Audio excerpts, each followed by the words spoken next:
Peace Not Fair, and Red Scare. I am, as always, your host, Christopher Paul Doug Dellamy, DMA. We are Duncanville High School in these United States, and today is February 3rd, 2021. And on this date in history, in 1924, Woodrow Wilson died. He actually died a year after Warren G. Harding, whose death is more interesting. Woodrow Wilson, he just died. He had a massive stroke back in 1919 and then just died. He won't be in the sequel.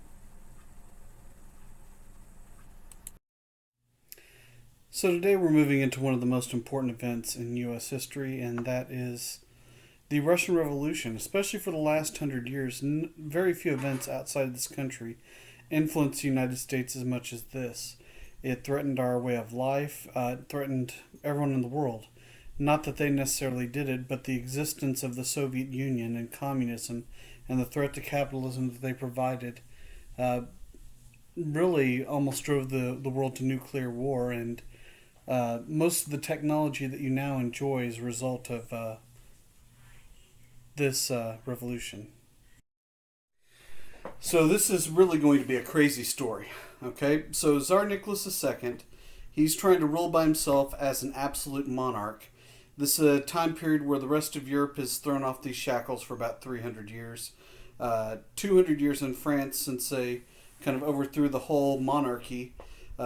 England went into its hybrid about 200 years, at least over 100 years before this. Okay, so Nicholas is trying to run by himself. He doesn't really do anything to take care of the people. Okay, he's fascinated with his military, so he spends a lot of time drilling, helping upgrade just a very tiny amount of the military. The rest of it's going to be extremely backward, which is going to be a major problem during World War I, the Russian Revolution, and even into World War II. They'll ramp things up during World War II, but up until that point, they're very backward and probably still somewhere in the 1650s to 1750s. His wife, Alexandra, she was kind of left to run everything, and that didn't sit well with a lot of people. The problem was they had 5 children, and one of them was, they had 4 daughters, the most famous of which is Anastasia, but the youngest was Alexei. And Alexei was a hemophiliac, okay? That's him in the bottom right-hand picture. And as a hemophiliac, that meant that if he got cut, his blood didn't clot, and the smallest cut could cause him to bleed to death.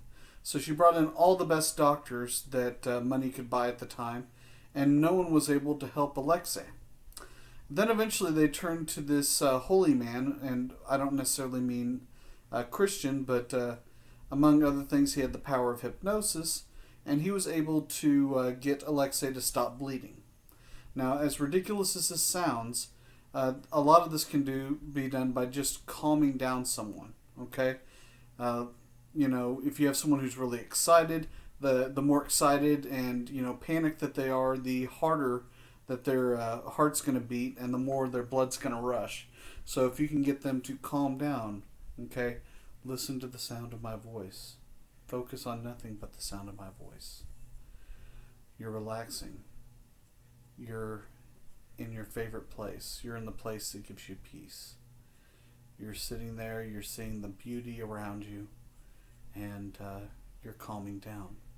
And just by lowering his voice and speaking a more calming tone, Alexei would really lower Alexei's heart rate to the point where the bleeding would just about stop because his heart rate was low, and that gave his body more than enough time to clot. So the fact that he could save his life was something that did not fall deaf on Alexander's ears. So he was always there, and he did a lot of things that were not good. He went and he slept with everyone who lived in the Kremlin, which is the equivalent of the Russian White House. Sorry, George came in here to see us. Okay. So he had several scandals, and he did a lot of things that weren't good, and this is going to cause some problems. So whenever the war starts, You have a lot of people in charge of the military that are making a lot of money, and they look at the rest of the Russians, the poor, as well, basically peasants and garbage and pawns. The average peasant in Russia had no interest in the war and had no idea why they were fighting. They didn't do anything to train them. The officers had absolutely no training as well. They were very poorly equipped. They're still moving things by ox cart. And I know that you've been passed by ox carts just rolling down the road as fast as they can go. But really, not only are they running things by ox cart, they're using much older guns than anyone else, to the point where in some places they're just using some tools for cultivation to use to fight in a war against some people that are running with machine guns. Okay, I don't know if anyone's thinking, wow. They didn't eat most days, so they would eat 1 out of 2, sometimes 1 out of 3, and many Russians are going to defect, or not defect, that's not the right word. They're going to surrender because they hear that the Germans actually feed their prisoners of war.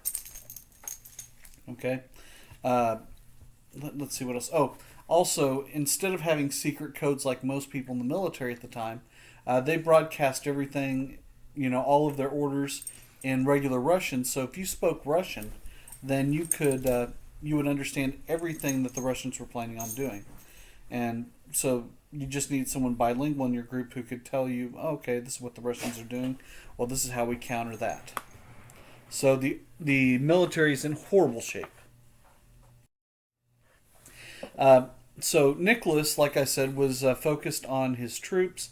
He eventually leaves for the front with his well-trained military, which is probably 0.1% of the military that they had. In fact, it was probably much smaller than that. But you're talking very few people in the military are well-armed and well-trained. Okay? And so what's going to happen in December of 1916, because of everything that Rasputin's doing, and people are blaming everything going wrong in the government on Rasputin as well, so they decide to assassinate him. So they give him enough poison that could have killed 2 or 3 horses. Okay? Take no chances. So they go in to collect his body, and when they go in to collect his body, he's waking up looking, what the crap? Okay? So at that point, someone panics and they stab him. Okay? Right in the left-hand side. But he actually had a condition that we'd find out later about, where his heart was on the right side and not on the left. It's like 0.01% of the population has this problem. Actually had a student with this. So they stab him, and it's not making a difference. He's kind of annoyed, like, hey guys, what's going on here? We can have a different kind of party if you want. Because, again, he slept with anyone and everyone. Male, female, elderly, children, it didn't matter. Okay?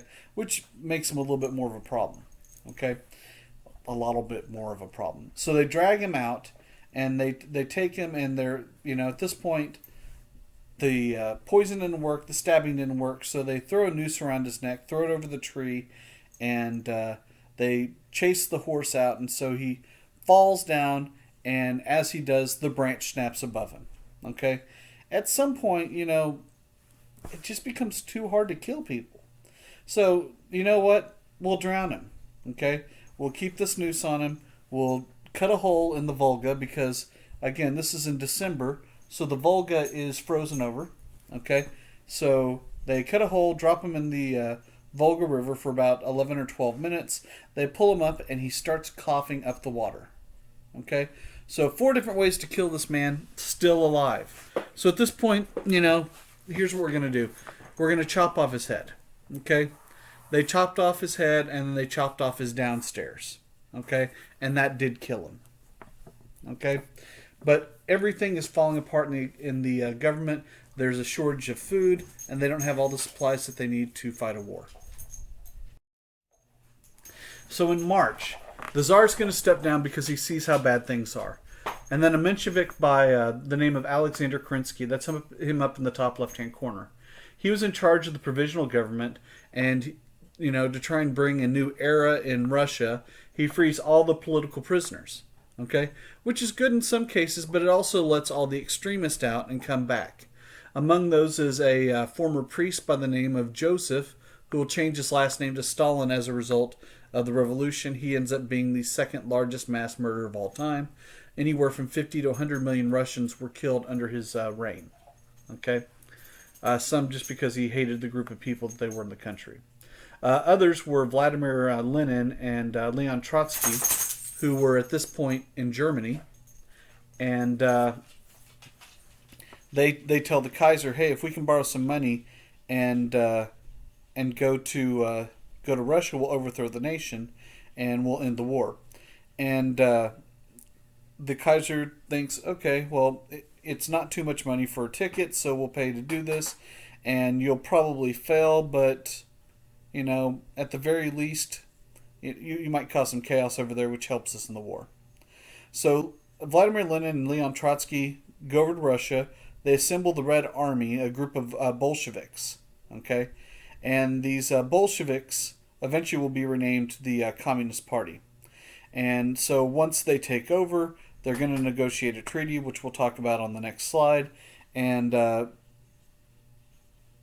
they form a new type of nation under this. Okay, named the Union of Soviet Socialist Republics, or as Americans call it, the Soviet Union. Okay, so again, a major moment in U.S. history, because from this point on, their existence threatens our existence. So the Treaty of Brest-Litovsk. Okay, Russia is going to give up Poland, the Ukraine, the Baltic provinces of Latvia, part of Lithuania and Estonia, and parts of Finland to Germany to peacefully get out of the war. So Lenin was good for his promise. Now, once Lenin takes over, he realizes that as long as one of the Romanovs, or heirs to the throne, are alive, that there's a chance that that someone's going to come back and try and put them back in power. So they take the royal family out into the basement into this little hunting cabin. Okay, there it is right there, quite majestic, right? They were taken into the basement where they were all shot and killed. Okay, their bodies were taken out and dumped in unmarked graves, and acid was poured over the top of them, and they were left out for a few days before they were completely buried. And so it'd be much harder for them to be identified. They were actually just identified. All of them were in the last I want to say 5 to 6, 7 years, 5 to 6 or 7 years. So if you're really interested, you can look that up and you can see that. So within 4 years, the Civil War was completely over. There's a battle between the Red Army and the White Army. The Red Army were the Bolsheviks, and the White Army were the Mensheviks. So when we talk about the Red Scare later on, it's going to be the Red Scare because of the Red Army. Now, meanwhile, back in the United States, we are raising an army. The other armies of Europe are going to call them the Doughboys. Okay, and that's a nickname for U.S. soldiers, and it really raises the morale for the Allies. When the Russian Revolution is over, millions of German troops are now free to fight on the Western Front. Okay, so this really is going to make a major difference in the war. And the truth is, it might have been better for the world had Germany won the war. They would have destroyed most of France. They would not have been unhappy. There would not have been the major depression worldwide because of the loss of Germany as a trading partner. And then Hitler never would have risen. You wouldn't have had the Holocaust, and if you would have had a war, it probably would have been about 5 to 10 years later than it was, and it would have been against Russia, and that might have gone completely differently, because I'm thinking that Germany, the U.S., or Germany and Britain would have been on the same side, and that might have made a difference in taking down the communist regime, which would have gotten rid of a lot of other little wars that take place afterwards, like in Vietnam and in Korea and even in Afghanistan. So, anyway, but we're not here to take alternative Mr. Dugdale history. U.S. General John Pershing, he will later on become the highest ranking officer in the history of the U.S. military. He is told by Wilson, you can do whatever you need to, but make sure that we have a separate army because, if we end up winning, we need to go to the negotiating table with a strong position. Okay? And they will create the most massive attack in U.S. history at the Battle of Argonne Forest, where there are well over 1 million U.S. troops that go and fight. Almost a tenth of them will die. Okay? Many from fighting and many just from the Spanish flu that's starting to hit, which will be carried back to the rest of the world, but we'll get into that here pretty soon. And German position after German position are going to start falling as a result of that. And this ultimately is going to be the thing that ends the war, is the infusion of U.S. troops. Now, part of the reason that we make such a difference over in Europe is the fact that they'd been fighting for 4 years and they were just at this horrible stalemate, and the U.S. uses different tactics, and somehow it does work. Some important people here. On the left-hand side, you have Alvin York. He killed 20 German soldiers at one point and actually captured 132 almost just by himself. It was a very odd thing. If you ever get bored, you should take a look at it. He wins the Medal of Honor in World War I. On the right-hand side, you have Glenn Curtis, and he mass-produced planes for combat in World War I for the U.S. and Britain. That's not the planes that he developed, because... Anyway, so November 11th, 1918, at 11 a.m., Germany finds an armistice. Now, an armistice is a ceasefire. Both sides wanted to stop fighting. They found that there had not been much movement, and so the only condition that the Allies required was for Wilhelm II, the Kaiser, to step down. Once they agreed to push him out, then this is going to end the war. Okay? So, anyway. So the war officially ended on that day at that time and under those conditions. Now, this is kind of the consequence of the war. Okay?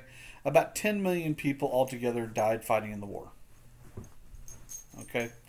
I know it says about 8.3 million, but it's much closer to 10 million. There were 12 people that fought, pilots, who shot down more than 50 planes each. There were 2,600 Allied ships that were shut down, or that were sunk by the German submarines. There were over 500,000 British troops that were killed, and they never found the body.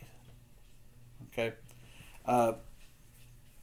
there were almost 600,000 British troops that were killed, that were buried, basically on the battlefront. And you look at the 1.2 million Austrians killed, almost 1.4 million French killed, 1.7 million Russians killed, 1.8 million Germans killed. It was so bad in France that there was not a home that didn't lose either a parent, a child, or a sibling. Okay, that's how hard it hits France, and that makes it a little bit more understandable why France does not really want anything to do with World War II. And if you look at the chart on the top, that's just how many troops were mobilized in the war from each country. 7 million people were maimed for life, missing a limb, or permanently paralyzed. A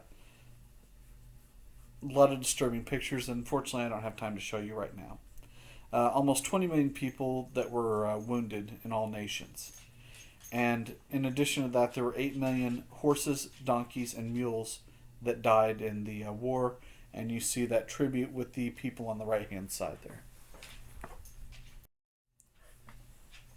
Now, going in, Wilson had a plan. There were 14 things that he wanted. Okay? So, let's look at some of these things here. I've summarized them just to try and make things go quicker. So, some of the goals that they had were, 1, to get rid of the secret treaties.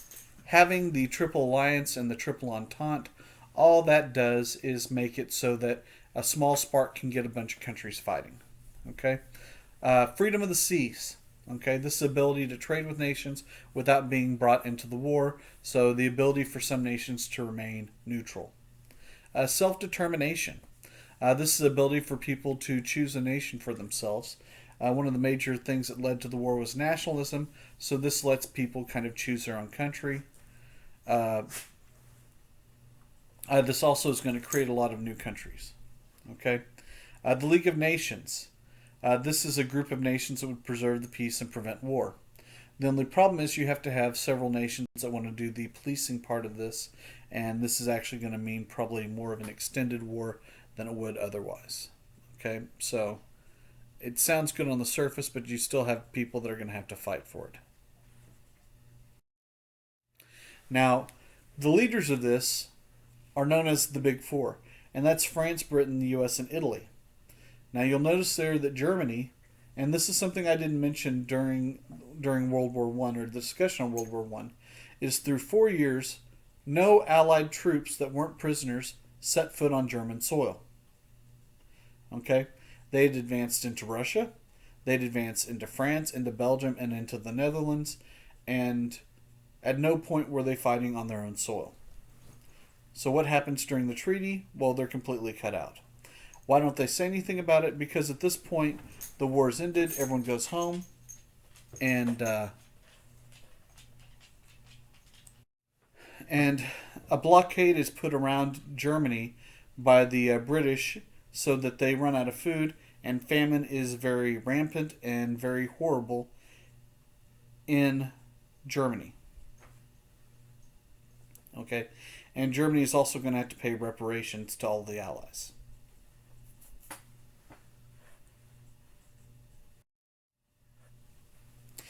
So as a result, Germany is going to be punished severely. So, number one, you have the war guilt clause. And this is going to be something where Germany has to take full responsibility for the war.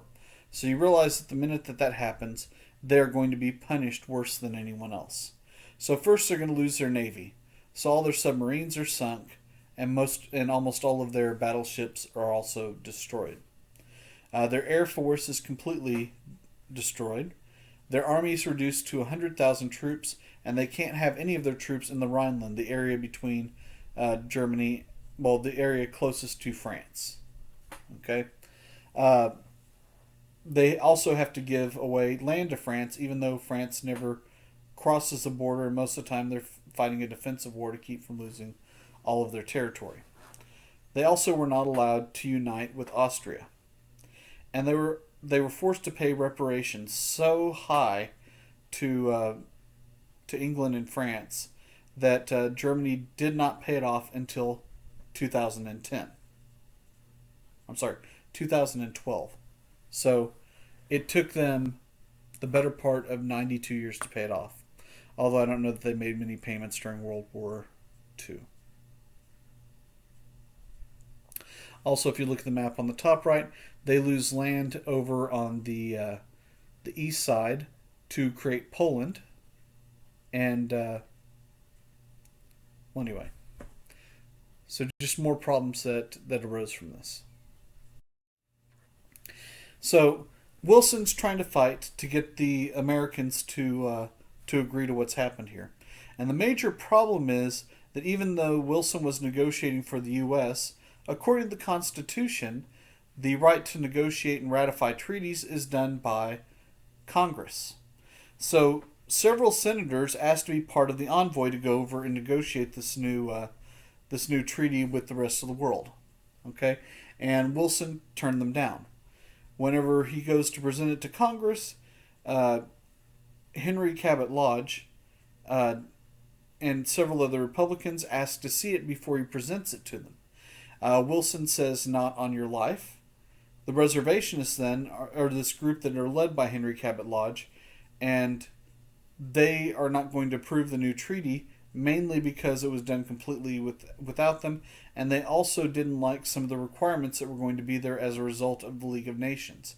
It would require the U.S. to constantly send troops to other places in the world and act as the police of the world, and as a result, we would have to have a large military at all times, basically to try and keep peace around the world. So Wilson goes on a speaking tour across the United States in 1919 to try and get full support and get this passed through Congress and have people pressure their members of Congress to get this passed through. He's going to have a massive stroke, and for the last year and a half of his presidency, he is completely out of sight, and his wife will do the majority of the work as the commander in chief of the nation. She would make it really hard for people to see him. She would also give answers from him, and whenever people did see him, it was very controlled how they would be able to do that. Ultimately, the United States is going to sign a joint resolution, a treaty with Germany, the Ottoman Empire, Austria, and it's going to be 3 years after the rest of the world signs the Treaty of Versailles. Now, meanwhile, this is something that was kind of overlooked at the time and really overlooked by history, by most historians until about the last year. And this is the flu pandemic, the Spanish flu. Actually, it shows that many people would say that it started in the United States and is then carried on to the rest of the world.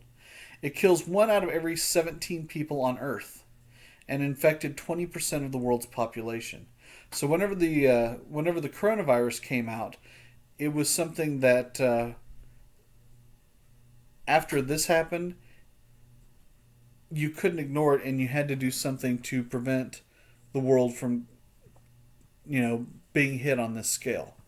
Again, 1 out of every 17 people today, you're looking at right around somewhere over about 400 million people. Imagine how insane that would be for those numbers to hit. And luckily we're still down. I think we've crossed, or we're getting close to crossing 1 million people globally. So it's 1/400th of that, and that's a lot of that has to do with precautions that have been taken. But imagine another 400 million people and just the crisis that would cause on Earth. The general crisis. Okay. Now this general crisis. Sorry. Let me talk about the general strike, and then we'll talk about why this is so scary. It starts in Seattle, and what happens is whenever some workers are going on strike, other unions are going to support the strike to help them meet their goals. Now, in a way, that seems like something that would be very useful. Imagine that the teachers in Texas went on strike to try and get better benefits and a better voice in things that happen in the district with them. Okay, and so the teachers go on strike in Duncanville, and other neighboring districts go on strike as well. So it's the entire state of Texas, all the people working with the teachers union. Okay, and then all of the local people that work in the manufacture of airplanes, they go on strike. Okay, so all the jets, all the people that are building planes, they go on strike. Then all the people that work for GM and for Tesla, imagine Tesla's supposed to be moving to Dallas Fort Worth as well, and you have a lot of people in those fields also going on strike. So you have a large number of people going on strike, shutting down a lot of things. Now, the thing that really scares people about this is the fact that this is kind of what was prophesied in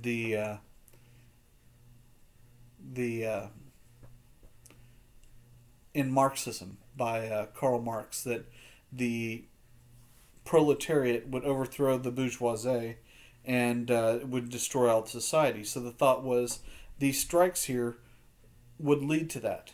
Okay, and this is eventually going to cause the Red Scare, and people are terrified that everything will be broken up and redistributed. Now, a different type of strike is taking place in Boston in 1919, and 75% of the police force go on strike for better pay and better benefits. It's so once that happens, then crime and violence go out the window. And the governor of Massachusetts, Calvin Coolidge, is going to call in the National Guard to stop the chaos of the Boston police strike. And then he's going to fire all the police and hire replacements. So all those who weren't striking, they get to keep their job, and a few people that were striking do as well. But it kind of becomes an unwritten rule that the police are not allowed to strike. So the Red Scare, okay. Let's look at this as a brief definition of what the Red Scare is. The Red Scare is the fear of a communist takeover of the United States. Again, the term red comes from the Red Army from the Russian Revolution. Okay? So, Americans are terrified of communist takeover. This happens in the 20s, and there's another fear of a communist takeover in the 1950s, and we'll get to that starting in the next unit. So, you have to wait till March on this one. Okay? Mitchell Palmer, he's the Attorney General of the United States, and he uses the fear of immigrants and communism to start this campaign. Now, a lot of this starts off right after his home is bombed. A group of anarchists go and place a bomb in his house. He's sitting working in his office. Then he hears his daughter coughing. He goes up to check on her. And as he goes to check on her, a massive bomb blows up in his house. No one's killed by this, but still, it's going to lead to him rounding up 6,000 suspects and deporting 249. And we're going to have to develop some type of system to prevent these things from happening in the future. What they decide to do is called the General Intelligence Division. Later on, it would become the FBI. Okay, so this is under the this is under the Attorney General of the United States. And the first time in 1924, it's going to be led by J. Edgar Hoover, who will run it for the next 48 years. He investigates anyone with communist connections, and during this time they find a lot of explosives in the mail going out to people. And people fear communism, so they're going to assault many of the rights of people.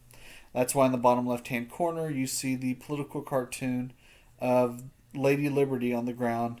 Her shield of free speech has been cracked, so much like well, anyway, so it's been cracked, and then you see shreds of the Constitution and Declaration of Independence on the ground, and the very thug-like fixture of the police, slashing away at their rights. So, if you're wondering, or if you even know this, in the 1950s, they referred to people in the FBI as G-men, and the idea of G-man comes from General Intelligence Division. So, just so you know. That leads us to the end of today. I hope you got a little bit out of it. I hope that you're all feeling pretty well. It's another exciting day, and I will see you on the other side. Have a great day, and we'll see you soon. Don't cocaine, don't AIDS, and don't COVID. This has been a Doug Dale production. La da da da da da da da da da da da da da da.